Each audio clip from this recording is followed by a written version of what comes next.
أشهد أن لا إله إلا الله وأشهد أن محمدًا عبده ورسوله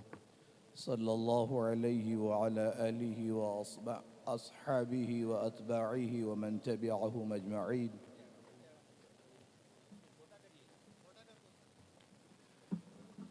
اسٹیج پر رونق افروز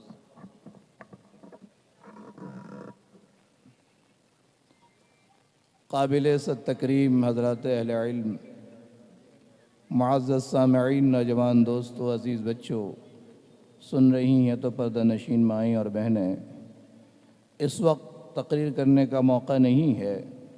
یہ ہم جیسے طالب علموں کے لیے بے ادبی ہے کہ اسٹیج پر ایک انتہائی مستند اور معتبر شخصیت، جامعہ عربیہ ہتھورا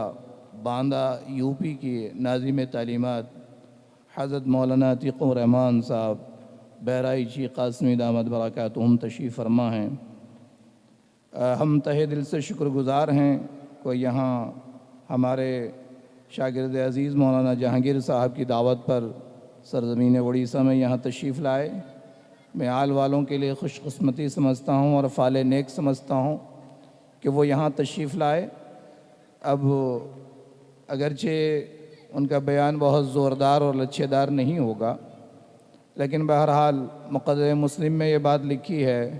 ان ھذا العلم دین فانظروا عمن تأخذون دینکم، کہ یہ علم یعنی دین کا علم یہ بھی دین ہی ہے، اس لیے تم پہلے یہ دیکھ لو کہ کس سے دین حاصل کر رہے ہو۔ اس لیے پہلے زمانے میں بہت سوچ سمجھ کر کے استاد کا انتخاب کیا جاتا تھا کہ عقائد سیکھنا ہے تو صحیح عقائد سیکھنا ہے، مسائل سیکھنا ہے تو صحیح مسائل سیکھنا ہے، معاملات، معاشرت، اخلاقیات، سیاسیات۔ دین کا تعلق چونکہ پیدائش سے لے کر موت تک تمام شعبوں سے ہے اور تمام گوشوں سے ہے، ہر موڑ پر اس کی رہنمائی ہے اور قیامت تک رہنا ہے، اس لیے اللہ تعالیٰ کا یہ انتظام بھی ہے، قیامت تک کے لیے ایسے افراد پیدا ہوتے رہیں گے جو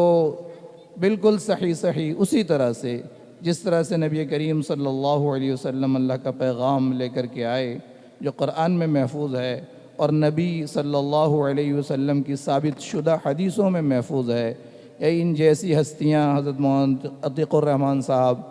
قاسمی دامت برکاتہم، یہ اور ان جیسے ہزاروں افراد دنیا کے مختلف گوشوں میں، مشرق و مغرب، شمال و جنوب میں قیامت تک موجود رہیں گے، جو صحیح دین کو امت کے سامنے پیش کرتے رہیں گے، اور باطل جس شکل میں بھی آئے، وہ چاہے باہر سے آئے یا اپنوں کے اندر سے پیدا ہو، اور جس لباس میں بھی آئے، چاہے وہ ان کی پرکھ ہوتی ہے، پہچان ہوتی ہے، قیامت تک یہ دین محفوظ ہے، اس لیے کہ اللہ نے اس کی حفاظت کی ذمہ داری لی ہے بطور اسباب کے۔ خاص طور پر یہ جو مدارس کے سلسلے ہیں، یہیں سے اس دین کی حفاظت اور نگہبانی کا سامان فراہم کیا جاتا ہے۔ ہمیں بہت سی مرتبہ شیطان دماغ میں وسوسہ ڈال دیتا ہے کہ بہت سی جماعتیں ہیں، تنظیمیں ہیں، بہت قربانیاں دیتی ہیں، یہ مدارس میں لوگ اے سی میں بیٹھ کر کے پنکھوں کے نیچے پڑھاتے ہیں، تنخواہیں لیتے ہیں، کیا خدمت کرتے ہیں؟ آپ ذرا غور کیجئے، ہمارا ملک عزیز ہندوستان ہے، بعض مرتبہ ایک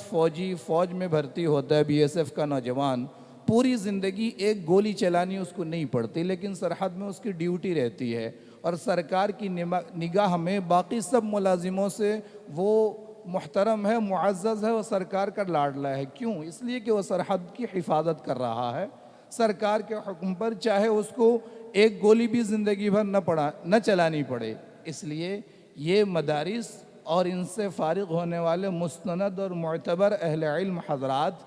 دین کی سرحدوں کی حفاظت کا کام کر رہے ہیں اور قیامت تک کریں گے، اس لیے بہرحال ان کا مقام و مرتبہ بہت عظیم و بلند ہے۔ ہمیں شیطانی وسوسوں میں نہیں آنا چاہیے۔ تفصیل موقع کبھی ملے گا تو مثالوں اور واقعات اور شواہد کی روشنی میں میں آپ کو بات سمجھاؤں گا، میں آپ کا اپنا ہوں، کبھی پھر آؤں گا تو بات ہوگی۔ ان بڑوں کے لیے میں اپنا وقت فارغ کرتا ہوں۔ وعلینا البلاغ المبین۔